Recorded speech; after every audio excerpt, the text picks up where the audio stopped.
Assalamualaikum warahmatullahi wabarakatuh. Saya Febri Nur Kusnuwatimah. Di sini saya akan menjelaskan materi tentang metode pembelajaran Abdurrahman Al-Nahlawi, komponen ketiga dalam kurikulum. Langsung saja, di sini ada hasil dan pembahasan. Yang saya dapat adalah metode pendidikan menjadi hal yang terpenting dalam keberhasilan sebuah pendidikan. Di dalamnya ada proses yang melibatkan semua komponen-komponen pendidikan dalam mencapai tujuan pendidikan yang telah ditentukan. Ada sebuah ungkapan terkenal dari Muhammad Yunus yang berbunyi, Atahrihah ahamu min al-madah, Yunus 1992. Maksudnya yaitu adalah sebuah metode dianggap lebih penting daripada penguasa materi. Keindahan ini bermakna bahwa kebersihan seorang guru dalam mendidik sangat dipengaruhi oleh penguasaan dan penggunaan metode yang tepat dalam proses pembelajaran. Nah, sebagus apapun materi yang dipersiapkan oleh seorang guru, tidak akan pernah dapat dicerna oleh para siswa jika metodenya tidak tepat.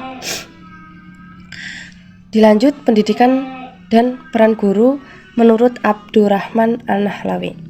Di sini dijelaskan pendidikan menurut Abdurrahman Al-Nahlawi dengan kesepakatannya pada istilah at-tarbiyah mengatakan bahwa pendidikan memiliki makna pemeliharaan fitrah atau kesucian anak, menumbuhkan seluruh kesiapan, minat dan bakat, membimbing peserta didik untuk menyiapkan minat dan bakat dengan proses yang bertahap.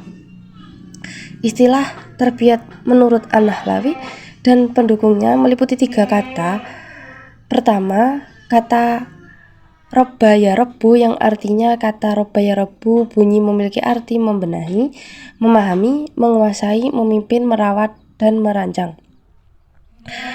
Kata ar-robbi memiliki akar kata sama dengan tarbiyah, yakni membentuk dan merancang sesuatu yang sempurna secara bertahap. Tarbiyah berarti mempersiapkan peserta didik untuk hidup ideal, di mana peserta didik mempersiapkan peserta didik untuk mengalami kebahagiaan, kesehatan, cinta, dan tanah dan air. Kebersihan dalam segala usaha, kebijakan, dan keyakinan pada janji Allah kepada mereka.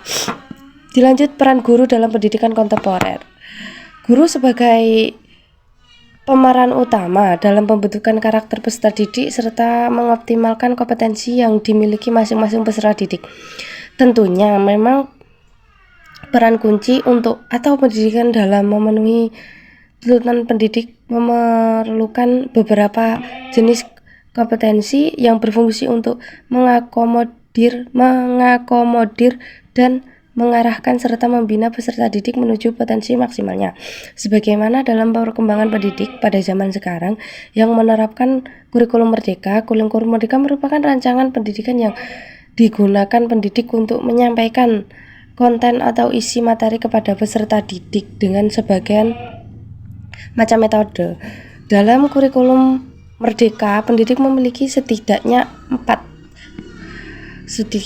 kompetensi atau kecakapan dalam membina, mengajar, dan mendidik peserta didik. Di antaranya kompetensi pedagogi, kompetensi profesional, kompetensi personal atau kepribadian, dan kompetensi sosial. Selanjutnya ada konsepsi An-Nahlawi tentang pendidikan. Di sini dijelaskan pendidikan dalam wacana keislaman lebih populer dengan beberapa istilah, yakni tarbiyah, taklim, ridho, irsyad, dan tadris.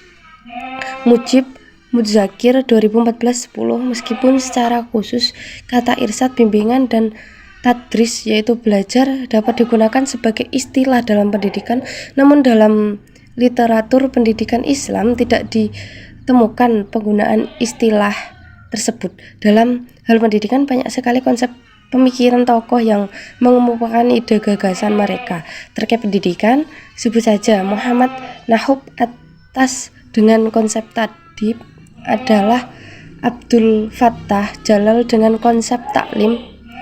Konsep taklimudul Fattah Jalal berakar dari asal kata Alima yu'allimu taklimiyah merujuk pada Quran ayat Al-Baqarah ayat mengajarkan kepada